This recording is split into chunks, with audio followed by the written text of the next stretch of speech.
Roger, thanks for dropping by. Bit of kitchen time. This is heading towards an emergency. It hasn't quite got there yet, but it's not far off. Now these are two Oncidium types that are in the Oncidium series project.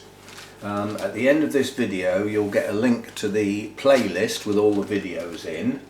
But basically just a recap of what's gone on with these. These were, store-bought, not from a nursery or anything, and they had their first repot in around November time 2019. Well, that's a while ago now, and at the time they didn't have the best root systems by any means, but they came out of compacted moss from memory, and so to aid their transition and not get a serious shock into the plant system, I was quite heavy on the moss in the pots, so that the change from pure moss to a mix of moss blah, blah, blah, my mouth won't work, moss and bark, go away and practice, moss and bark wasn't too dramatic. That was the theory. Unfortunately, as I've been caught out before, and will again I'm sure, but not so often nowadays, they've been in their pot quite a while, and it's got moss in it, and as we know, moss breaks down after a relatively short time compared with some other medias. And what aids and abets it breaking down is staying wet a lot. These are growing in the house, they dry fast, so they're heavy on the watering, keep them hydrated. Now, signs of problems with Oncidium types. Initial problems start with what were reasonable pseudo bulbs starting to get little lines all over them. That's called shriveling. Whether it's a plant or not, it's called shriveling. Now, okay, that's the oldest bulb, but what's happening from there is it grew this bulb here. That's also shriveling. And that's now got two new growths. New growths are good when we repot Oncidium types, because not far away is a new root system. Now I can't remember how many plants are actually in this pot, but it's more than one. Now it's probably two, but it could be three. And looking at it, it's going to be three, even if it's not. Just by the way it's growing. So this bulb here is hardly starting to shrivel, but the one behind it is, and new growth. And then over this side we've got a cluster of bulbs that look like they're all one plant, and this is badly shriveled, that's started, and the two older ones are shriveled as well. So when you're hydrating a plant but the bulbs start to shrivel, what's the problem then? Well, you should be knowing this by now. If you are allegedly hydrating the plant in the pot, but the plant is shriveling, what's gone wrong? The roots are not functioning properly. They are failing to do their job. And the most obvious reason they're failing to do their job is a very acidic media that's starting to rot the roots. Even if they haven't completely gone yet, it's starting to rot the root system. And once that process starts, the roots involved don't function properly. They can't absorb water and or nutrients, and the plant starts to fail. This can be a very slow progress, and it will catch you out. Because it's a slow process, you don't notice it. You look at the plant and you don't see, because you're not looking properly. And a lot of the time it's just loads of green leaves, getting dry, needs water, put it back, instead of having a good look. So what we've got here is some new growths on all parts of the plant. Now I haven't got my normal setup here, my nice big green tray that holds a lot of muck and mess, simply because it's chucking it down outside and has been for most of the morning, and the tray is absolutely soaking wet, and I'm not going out there to get it, basically. So we're going to work with this little one, which might mean I'm not able to do both plants at the same time. Now this is an actual Oncidium, Catherine Zock Makey, and I'll put a pop up, and we'll have a picture of the blooms. This has bloomed since it was bought, so it was bought in bloom and it has bloomed since then, so I have rebloomed it. And if I want to rebloom it ever again, I need to sort out the problem in the pot. Yep, it smells. It's starting to go. Now it hasn't gone, but it's starting to go. Once it starts, quite honestly, there's no stopping it. It will continue. It's not going to stop and go backwards and get better, is it? So it's a problem that needs sorting. Now I'm going on the theory that I've started doing with plants now, which is minimal root disturbance and damage by being ultra gentle. I'm not quite as heavy-fisted as I used to be. It all started, this is what I need to do, is separate the plants so that I can see what I'm working with. Now obviously as I do this I'm going to have to wiggle it a bit because they're tangled and some of them will tear, but hopefully not too many, and the mess will go everywhere. So be it. So it'll all clear up, won't it? So I'm not going to be able to get every bit of old media out of here. It's just not going to happen. But a lot more of it will come out under the tap than I will do fiddling around like this and possibly breaking a few roots or bruising them or damaging them. Yeah, there's another break there. So right, now let's see what we've got here. And I'm really well prepared. I haven't got my scissors. I'm not prepared at all, quite honestly, because this was I picked these up to water them basically and then brought them straight out here. And the reason they're out here has got nothing to do with these two plants. It's actually to do with my epidendrum, the Comet Valley one, because that was put to one side on Sunday to bring out here and repot. And I would do all three at the same time, apart from the fact that these plants are part of a series, so I don't want them muddled up. But I will be repotting the epidendrum immediately after I've dealt with these two. Right, so that is not a bad root system, but some of these roots have gone. Once you start seeing them pull away, leaving those spindly little wispy wiry bits, then they're on their way out. But they haven't gone yet. So I will need to get my scissors. So I'll just plonk that one down there and have a go at something else. What have we got here? Now here we've got a bulb. That bulb is soggy. Yeah? That must not burst because that's got liquid inside it. So I need to get right down onto the rhizome to break it off. I need it off in case I split it. Again, sheaths off. Sheaths are hiding possible places for bugs, and in addition to that, that's where the new growths often come from, and if there's no sheath there in the way, the roots go straight down into the pot, which is where we need them. What we don't want them to do is follow the sheath up in the air and become aerial roots permanently, because once they decide to point upwards, there doesn't seem to be any way of bringing them back down again. So I always like to take all my sheaths off. Now, there's not much to do with that one. Again, quite a few of these roots have gone, but not all of them. You see, the oldest part of the plant here, these roots are dead. But as we get closer to the front, we've even got one with a growing tip. So that's piece number 2. Remember what I said about divisions becoming important now for people in the UK?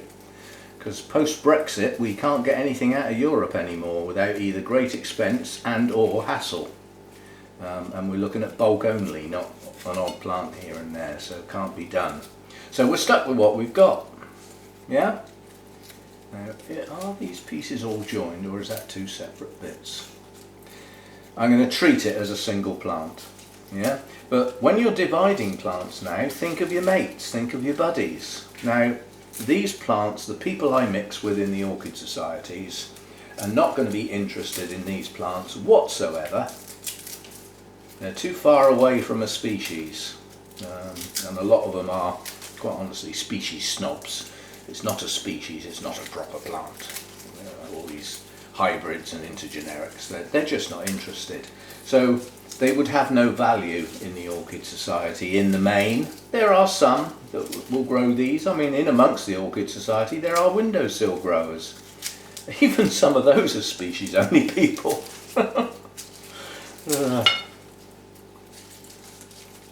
Right, let's just get these sheaths off. I like to see what I'm doing. It also often reveals a new growth that you couldn't see before.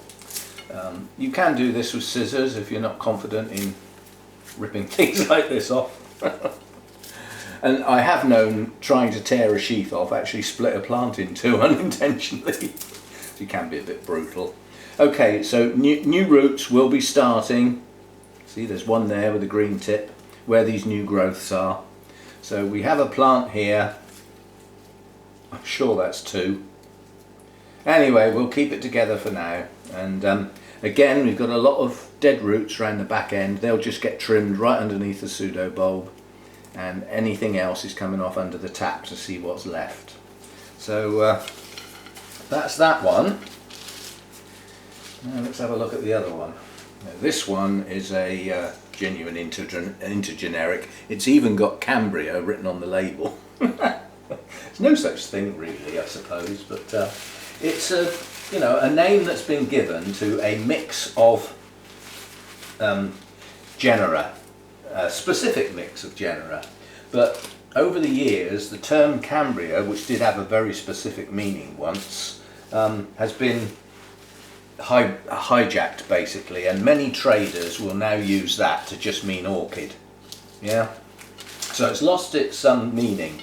And also, I think the genera that made up that name originally, when it meant something, I think one of them's been reclassified, so that makes a mockery of the name anyway. But anyway, this is Renaissance Coral, and I can't remember whether I've rebloomed this one or not, but now this one has a larger, more fleshier root system. Yeah, but again, very niffy, and when it was done it was heavy on the moss, and when I go heavy on the moss, I should be keeping my eye on things and not letting things stay in the pot any length of time. But effectively I'm phasing out moss now. Apart from use on mounts, I'm not putting moss in pots anymore. There may be an odd occasion, you know, like sort of Masdevallia World or something like that, but I'm just basically replacing it as fast as I can with the cocoa husk. It lasts longer, it's got more air around it, it's not really prone to compacting. To me it feels nicer when I'm working with it. I think these are still joined at the base. They seem a little wobbly. I'm just trying to see if that's actually separate. Well, we'll keep it together one way or the other. So what we've got on here is this plant headed off in two directions here, which has yet to produce a new growth. That's sat there like still, it's not doing anything. And out the other end it produced a weak bulb which didn't bloom. Now it's producing another new one, so there will be new roots here soon. Now some of these roots are good. Some of them again are not. Yeah, if you can just pull them like that and leave a stringy bit behind, they're no good anymore. They've gone. And a lot of these have gone. All this older part of the plant basically. So the only good roots we've got are here, where the growth area is, and they're the newest ones. So we will keep as many of those as we can. And I shall now have a clear up, and then we'll come back, chuck some media in some pots and get these sorted out. These grow in the home. That was the thing. I suspect if these were in the grow space, in the grow room, they wouldn't have shriveled as much. Yeah. First of all, they'd have had much higher temperatures in the summer, going back last year, and that would have meant that they'd have used up the water in the pot more and would have had fresh water put in more frequently. That can help stop media breaking down, is not having stale water in the pot. But their throughput, you know, the flow from the pot through the roots and up into the plant would have been faster in the grow room with high humidity around the leaves. Yeah, so At this particular stage of their life in the grow room, they might not have started to shrivel yet, or not as fast, or not as far. But in the house, certainly with the central heating on in the winter time, it's a speeded up process. You know, pots are drying faster, they're getting more water poured in, and they've got virtually no humidity around the leaves, so they dehydrate basically. The throughput of the plant can't keep up with the dehydration, if you see what I mean, because they're losing too much out of the leaves and not getting enough in through the roots, and the roots are starting to go. It's a vicious circle. Once it starts, it can speed up and go quite quickly. Right, I'll have a clear up, get some pots, get some media, we'll get them in their pots. Okay, I'm back. Right, we have cocoa husk into soak. I don't like using that dry. Once it gets in the pot, especially when it's mixed with bark, you pour water into the pot and the water goes through so fast that that stuff doesn't get much chance to soak any up. So you can end up with it staying drier than the purpose it's supposed to, you know, its function, which is to add moisture into the pot without blocking the air off, as in a moss replacement. We've got some of the Burnham's bark. We will move our coffee. All the bark's going to go in there. This is quite a fine bark. There are some bits of stick in there. I don't worry too much about that. Sarah, who runs a nursery, gets away with chucking that in the pot, so I don't see why I shouldn't. So we've got those. We have charcoal, which also came from Burnham's, which is good chunky sizes and not a bag full of dust like the previous lot I got. You know, the bits go right down to the bottom of the bag. They don't stop halfway down like the other stuff. That really was not very good. I have some stakes. I think we're going to need them. Lack of roots usually means stakes. I've got some clips and I've got some raffia for tying. I have an assortment of pots, various. And the only other thing I've got right over here is some chunky bark to actually crop the bottom of the pots, to one degree or another. Right, so that's all the stuff. This is a single plant, so we'll do this one first to get this one out of the way. Now this one hasn't shriveled too much. The surprise with this one was the fact that it didn't produce a new growth here, but that doesn't mean it won't. Yeah, I mean, that was a flowering bulb, so it was a lead at one point, and then it stopped growing. So we'll see what happens, but I'm going to leave the bulb on there.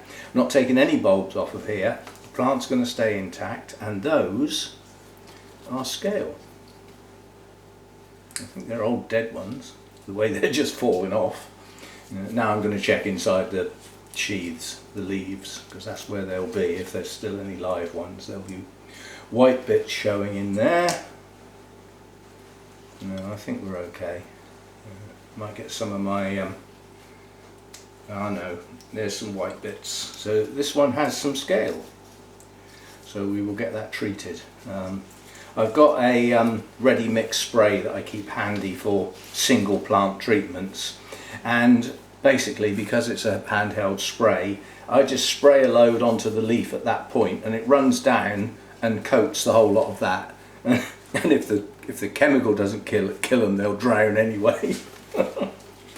Right, so that one, not much of a root system left on there, but we should get some more with this new growth. It has produced some, but as you can see, the tips have stopped growing. That will be the media that did that, but hopefully some more will come and then it will get going again. Right, now I want this in a smallish pot, but I'm changing my tune with the tiniest pot possible, on the grounds that if the pot gets too small and the roots are too cramped, the cocoa husk doesn't work properly, because it won't stay wet. Basically, there's not enough of it, there's not enough volume there. So I think something like that will probably be okay. It'll fit in there. Yeah, fit in there. And don't forget what I've always said about if you want to make a big pot smaller, either pot the plant deeper so that there's not so much media coming up. You don't have to bring the media up to the top of the pot. You can stop halfway if you want, and that means it's a tiny pot. if you stop your media halfway up that pot, you've got a shallow, wide pot, haven't you? You see what I'm getting at? You don't have to fill the pot. But I'm just going to cover the air cone so that doesn't get blocked up. That way we get air around the base of the plant. So that's what the big stuff's for. And then we'll have a mix. Where's my coffee? So I'm looking at it because I forget when it was, but at some point in the not too distant past, I actually grabbed a handful of bark and instead of putting it in a pot, I actually put it in my coffee. Didn't do the coffee a lot of good really, and it tasted awful. Right, so that's that. Now normally I like to pot with dry media, but as I've said, if you don't soak this cocoa husk and pot with it wet, it can just not work properly. It just won't wet. Water just runs through the pot basically.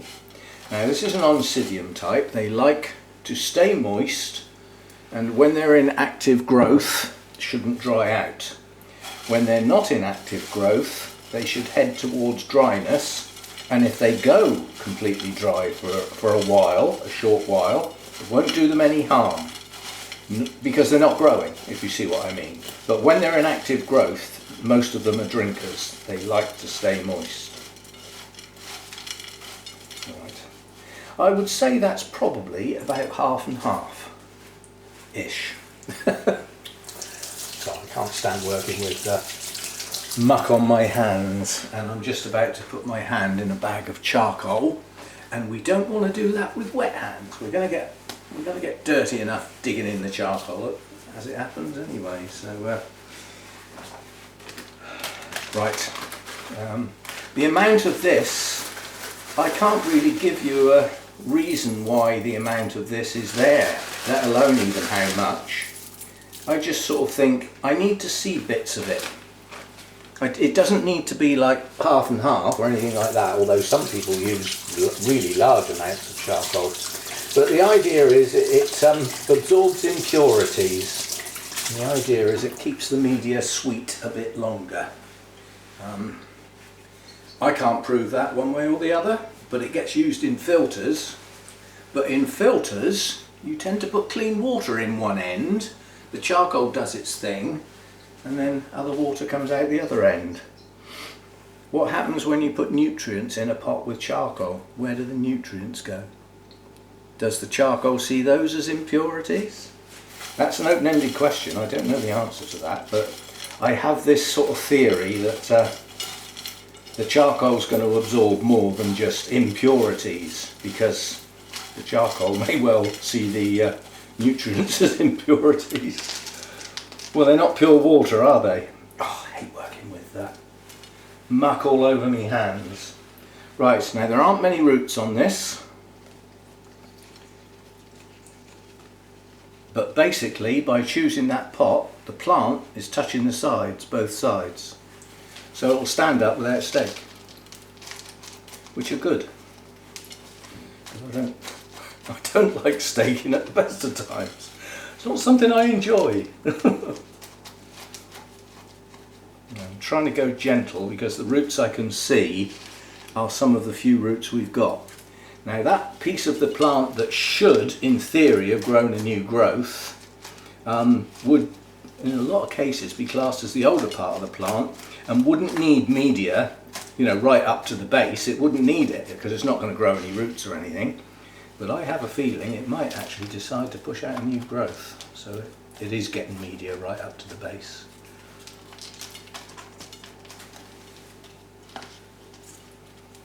When you're potting like this and you haven't got too many roots, check.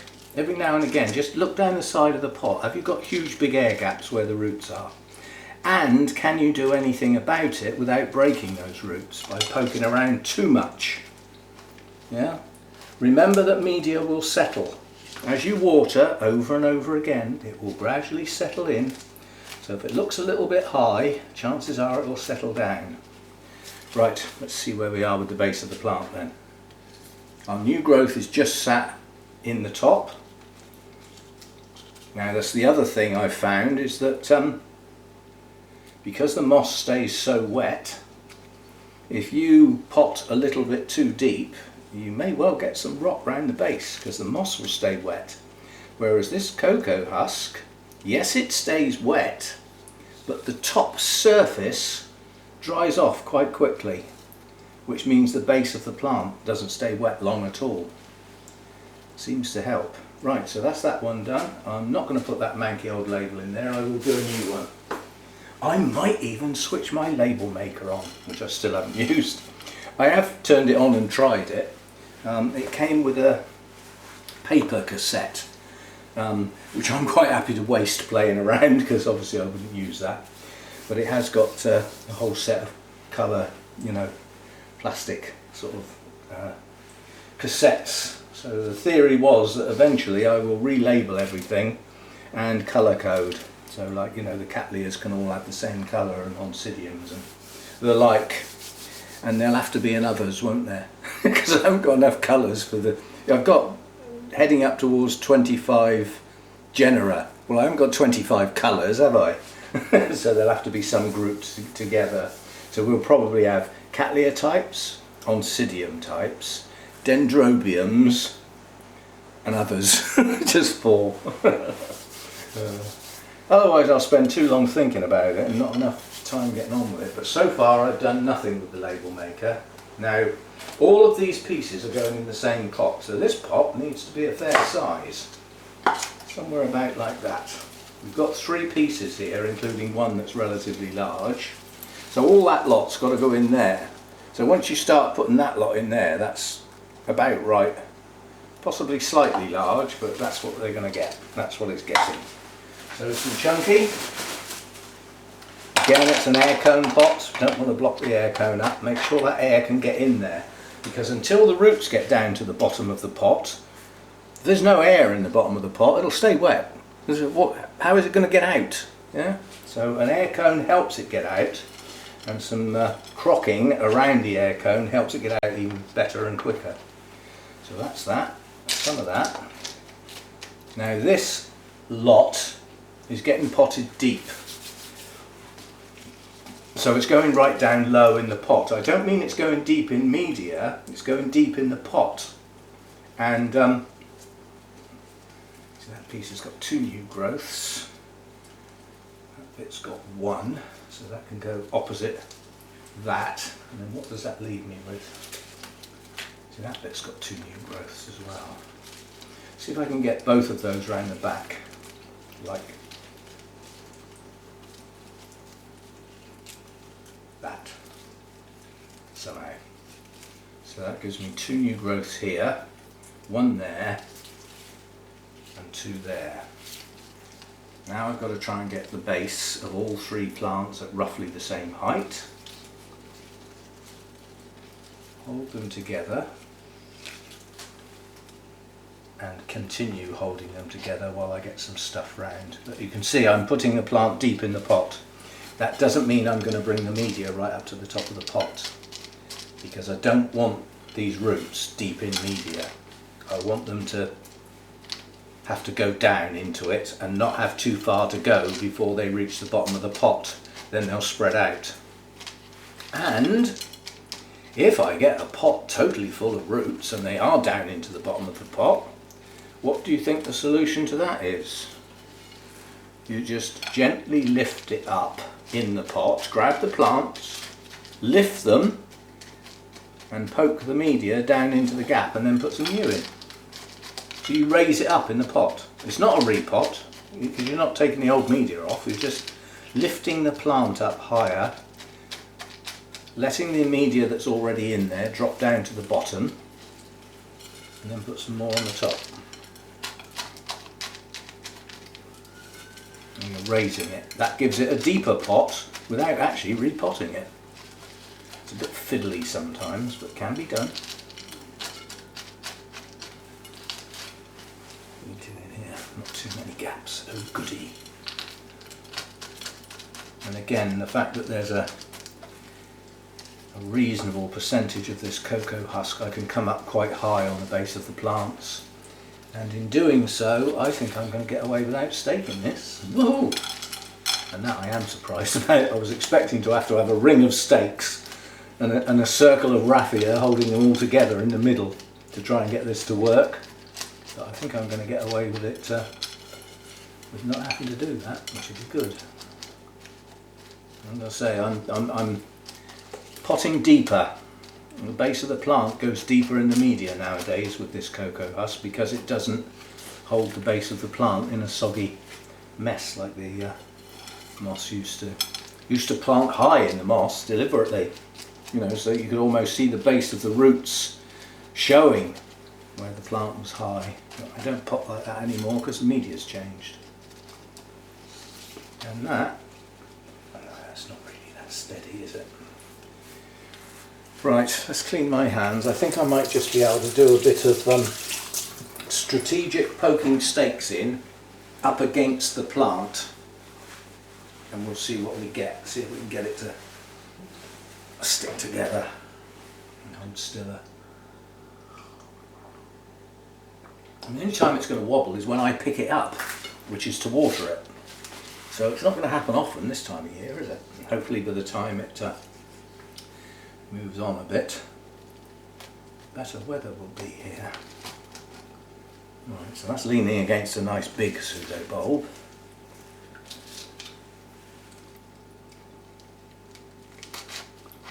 So is that.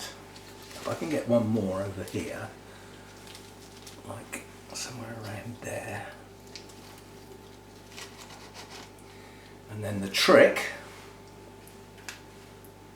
is to get one of these and pull all the stakes together and put a grabby clip round the lot. Now they're under tension. They're all bending in towards the middle, and whatever they're leaning against as far as the plant's concerned, it's being pulled. That's now quite firm. Yeah, as I try and move the plant, the pot moves. That's good enough. Yay!